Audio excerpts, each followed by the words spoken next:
We're joining Sheila Bender of Writing It Real as she interviews playwright Mara Lathrop, along with actors Abby Dillon and Mark Lewis, about their Zoom production entitled Is Story of Poor Sea Village Girl, a dark comedy with music presented by West of Lennon in Seattle. It premieres at 6 p.m. Pacific Time, 9 p.m. Eastern Time on Thursday, March 11th, and will stream 24/7 through March 25th.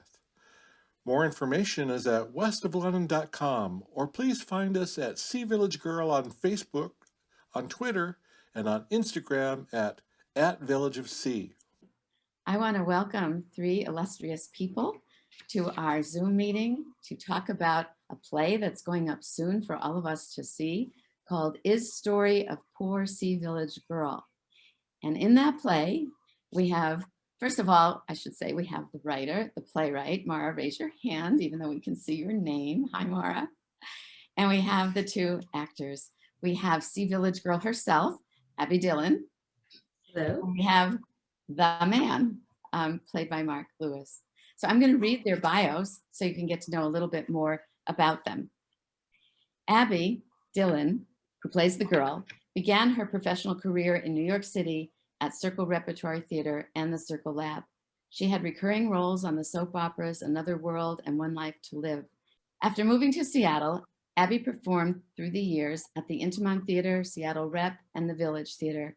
She also played the guard Jess Riley on the NBC series Grimm. She received a BFA from the Professional Actors Training Program at Southern Methodist University in Dallas. She's a member of New Circle Lab in New York City and Bobby Moresco's Actors Gym in LA. And now we'll turn to Mark Lewis, who is an LA-based actor, musician, director, writer, educator, and I have heard tech genius. And he grew up just outside of New York City, graduated from Carnegie Mellon's drama program, and went to work. Mark has appeared in numerous plays on and off Broadway and way the hell off Broadway, and a bunch of TV and film, much of which you didn't see unless you were a big fan of daytime drama in the 90s. He is currently a company member at Theatricom Botanicom in LA, where he has performed in over 30 productions. Mark is principal faculty in the acting department at AMDA in Hollywood. Welcome to our program, Mark. And Abby. And now we'll turn to Mara, who wrote the play that you are going to bring to life for us today through your reading. Mara Lathrop has received productions of her plays in New York, Chicago, Los Angeles, Seattle, Toronto, Rome, and elsewhere, including The Visible Horse, Hell on Wheels, Fantasyland, Dreams of Baby, The Six Basic Rules, and The Garden of Monsters. Her plays have been developed at the National Playwrights Conference, Ojai Playwrights Conference, Seven Devils Playwrights Conference, and Ensemble Studio Theater West. Literary awards and honors include the Richard Hugo House New Play Prize and finalist, the Susan Smith Blackburn Prize, and she has received many playwriting fellowships. So welcome, Mara, and thank you three for being here and for talking about your play. So I just want to start with Mara. What was the inspiration for your play? About 15 years ago, my husband George and I spent about half of each year in Italy and went there with very poor Italian language skills. And what I found was that it was very difficult to communicate, but that I was determined to do it. And so I very quickly developed a vocabulary of a smart 4-year-old. And I didn't really advance a whole lot farther than that because I made a decision early on that I was only ever going to speak Italian in present tense. Because there are a lot of tenses in Italian and you really have to study hard, and I wanted to go see the sights instead. So I spoke in a very broken Italian, and Italians were very kind to me about the way I expressed myself. And I seemed to be able to get the message through. So when I started writing this play, and I knew I was writing it about this lost island, maybe somewhere in the Adriatic someplace, and that the people were going to be speaking, my characters were going to be talking to the tourists. It's a show that's set in a beach bar, and the Sea Village Girl and her husband are telling the story of Sea Village Girl's life. That's the floor show. And so I gave her poor English skills, this character. And I tried to write in a way that reflected the character of the Serbo-Croatian sound. I want to ask you, as you're talking about this, besides the fact that your personal experience of not speaking Italian but living in Italy influenced how you'd write this character, how did you come to this idea of writing about someone's life who's a foreigner to the land that she's in? And I think that it has some political overtones as well. So you used your experience not speaking Italian well and endowed your character with that. But it sounds a little bit like you may have used your experience of just being a foreigner and a woman. Well, yes, but the thing that sparked my idea to write this play was a story that a Croatian friend of mine who lives in Italy told me about when she was growing up, when she lived in a little village on one of the islands in the Dalmatian coast. And when she was like a young adolescent girl, a German tourist came to her father and asked to buy her. Okay, thank you. I know. And she told me that we were walking along one day and she was telling me this story and I was just gobsmacked. And I said, "What happened?" And she said, "Well, that her uncles went to the guy's hotel that night and he was on the next ferry out of town." All right. Thank you. I want to ask Abby, now that we've heard a little bit about what the play is about and why it was written and how it was written, how does it feel to be performing a play in which the person speaks very broken English?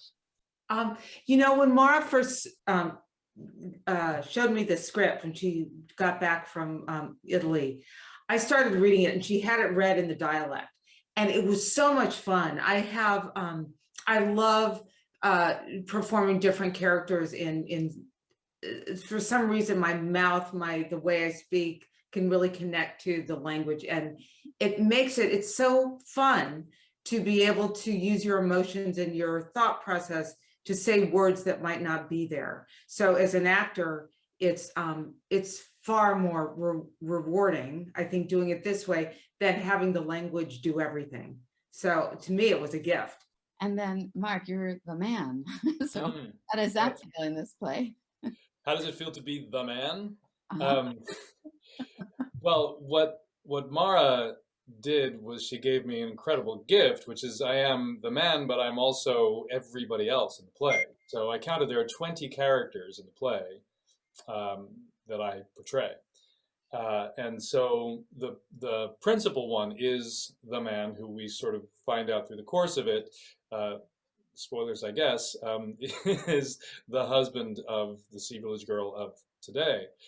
But I am the German tourist who tries to buy her, and I am the young man that she's in love with, and I'm her mother, and I'm her grandmother, and I'm all of the men along the way who use and abuse her in various ways, and men that she falls in love with, and women who help her in different ways. So I'm everybody.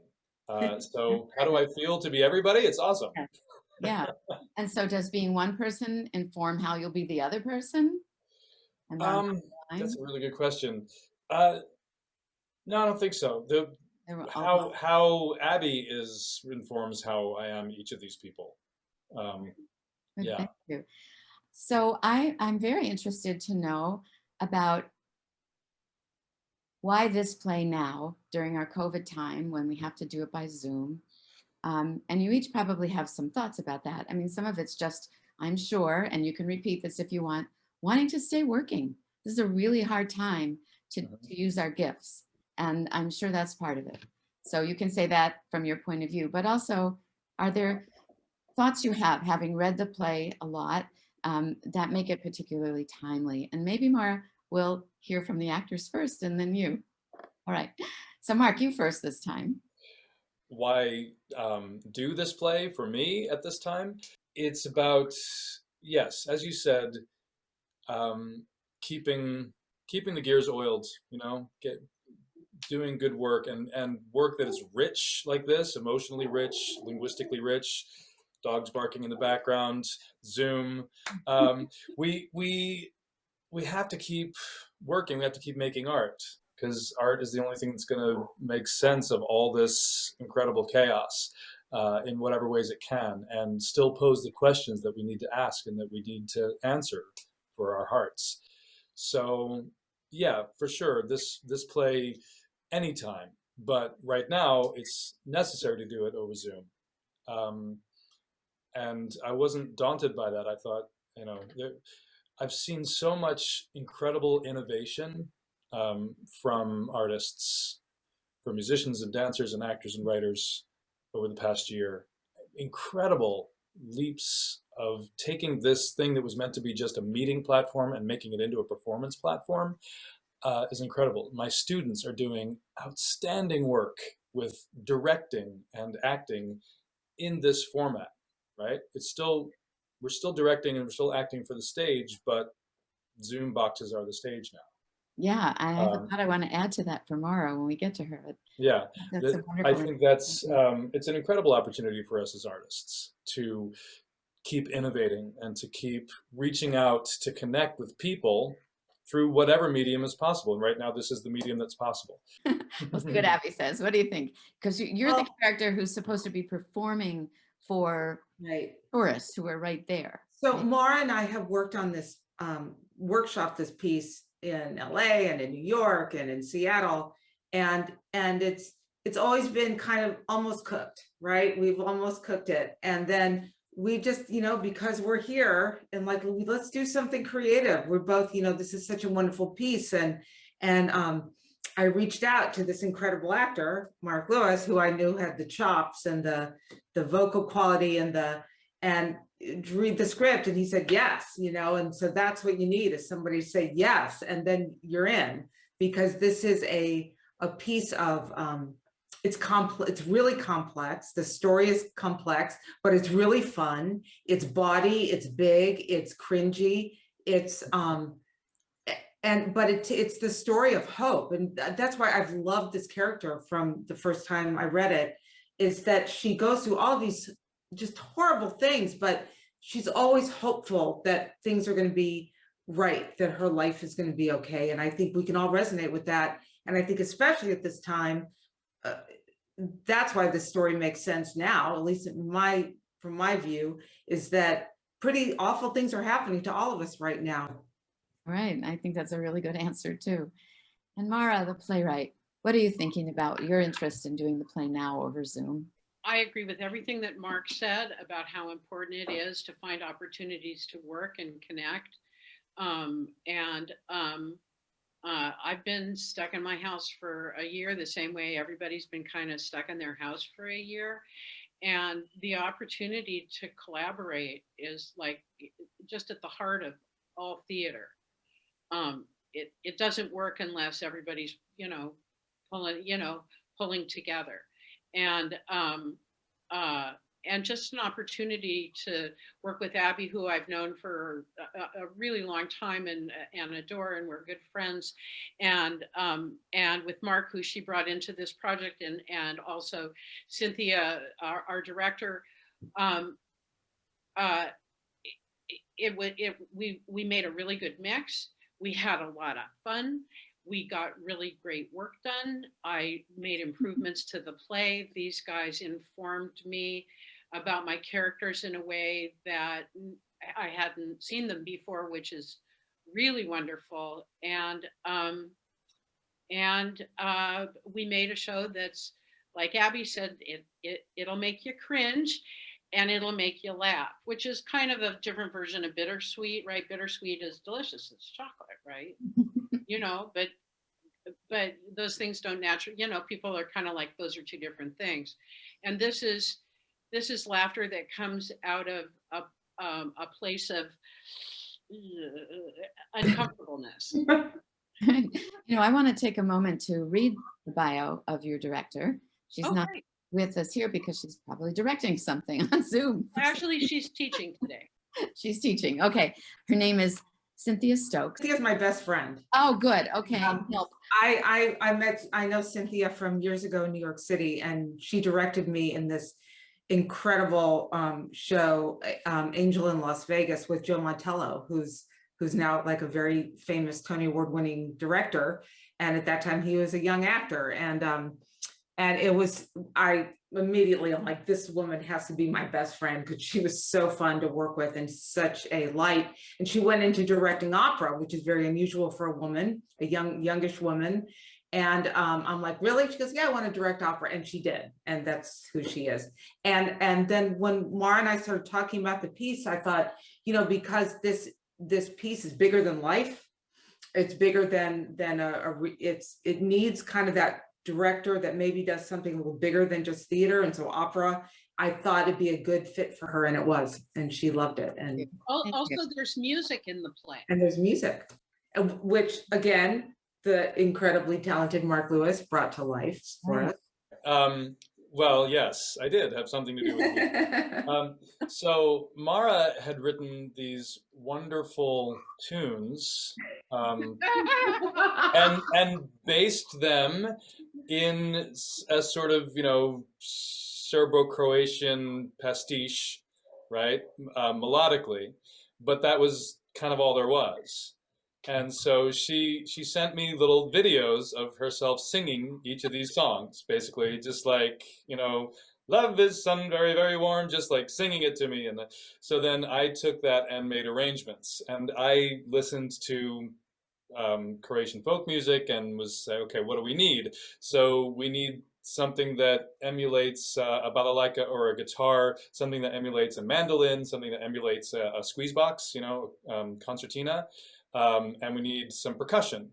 So I have all these instruments lying around my house, and I made arrangements and I recorded myself doing all of the parts. And then I sent all that to Abby, who did her vocals, and then sent them back to me, and I mixed them together, and then we put them together. But yeah, so they're fully arranged versions of what Mara originally had sent to me. That's wonderful about bringing this whole thing together with so Oh, much. it's yeah. I'm proud of the music. I think it sounds great. I think it sounds authentic to what Mara heard in her head when she was composing them originally. Uh-huh. Yeah, and it's funny because they wanted some curtain raiser music, and Cynthia asked me. She said, "Can you just, you know, do like a Croatian folk tune or something?" I was like, "Sure, why not?" So I found a Croatian folk tune, and the folk tune that I found sounds like Mara wrote it, right? So she was really in the zone with the melodies that she did. Calling it writing, though, is kind of creation. Invented, composed. Yeah, had in her head. Right, yes, Right. created. Yeah, so she was right in the zone with the actual authentic sound of that folk music, which I thought was really awesome. So yeah, so the Curtain Raiser is an actual Croatian folk song. I forget the name of it. Mara, do you remember what it is? You sent me the translation, which is something like, the translation of the title is something like, "I am just a lovely little girl," or something like that. I was like, okay, that works for this play. Oh, great. So you've demonstrated right here between your stories about Cynthia, Abby, and your stories of music, and Mara's looking so amused by what you thought of her music when she first sang it for you. What Mara was saying about a play isn't really fully done until it has the actors and the director. And it's such a collaborative effort, and things grow and manifest and become something more. And it's very heartening to hear you all talk about it. So what we're getting in this interview is an actual demonstration of that very collaboration, which I'm enjoying a lot. So the next question I have is, Mara corrected me a few times to say that this is a reading of the play. And of course, we're in Zoom time, so that kind of syncs up nicely with, you know, not being able to stage something. But I'm wondering about what it's like and what we might anticipate to as an audience to be at a reading of a play. It's been directed, it has a musical aspect, it has a lot of attention from the actors to developing the characters. It has all of this. So a reading isn't just, okay, here's my paper and I'm going to read the part. Yeah, this is much more than a reading. It's the only reason it's a reading is because Mark and I are reading it from our computers, because there is a lot of dialogue. I think probably, Mark, we could almost do it now, almost, you know. You'd be pretty close, yeah. Yeah. But you have to call it a reading for just for the purpose, because that's What you're doing. it's hard to describe. It's hard to explain what it is, but we read it, but it's definitely a filled production. If we were in a theater, we wouldn't call this a reading. We would No. call it a staged reading, Right. which is like the thing where you've got people up and Moving. doing more than just reading the lines, but up and moving around and interacting and Right. So doing this actions is of the not a play. staged reading, but a zoomed reading. Right. Yes. But it is a staged reading. I mean, like I said, we're still on stage. It's just the stage is our Zoom box now, right? So Abby and I are both in our separate stages, but we had set decorations, and I had a whole full prop table and wigs and hats and all kinds of stuff. Abby had all of her props at hand, so we actually did a performance of the play. Yeah. On stage. Right. So it's a staged reading. Yeah. We brought a 3-minute clip from the beginning of the show. You want to see it?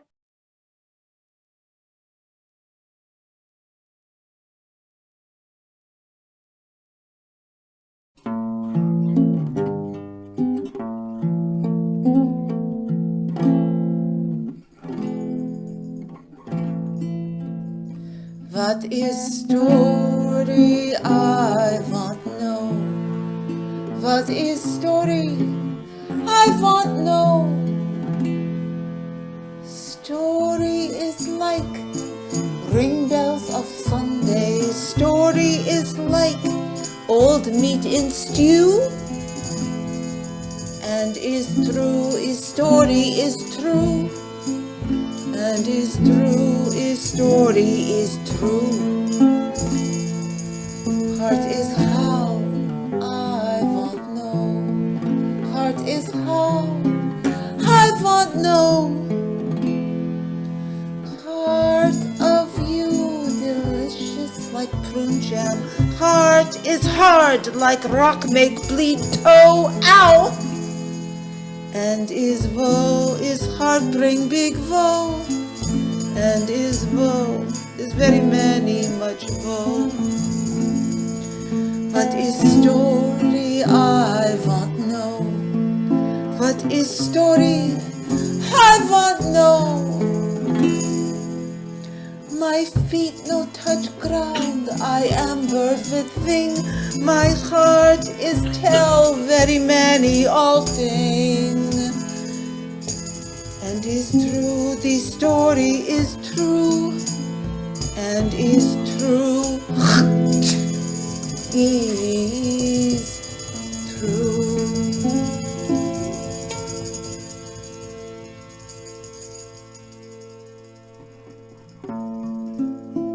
According to he, is maybe a performance show. VSC. And I am little girl. Okay, no longer little, but not yet grown. This Deutschman come to my village. His name, Karl. My dears, this Karl is 2 times my age, 3 times. I am 12, 13, 14 years, and this Karl, 42. Every day in afternoon, these Deutsch Karls sit at beach bar with teeny tiny towel on lap, just so. And here for all world display on show is great white Deutsch stomach. I swim with girlfriends at the beach. Yes, we are, how you say, dancing nymphi between beautiful blue-green waves. Achtung! Achtung! Oh, how do I know this Deutsch Karl is watch me? I know look him, I know speak him. He is tourist man, he is nothing.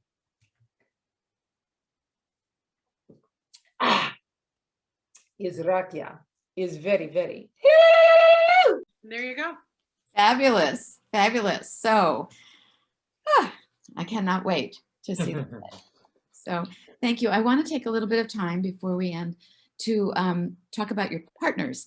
In the press release I received, it talks about partners, and that's always very exciting to see arts organizations supporting each other.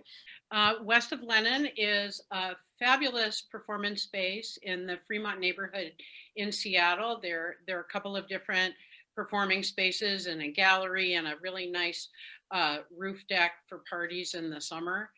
And a lot of very creative people, that's where they put on their shows. So when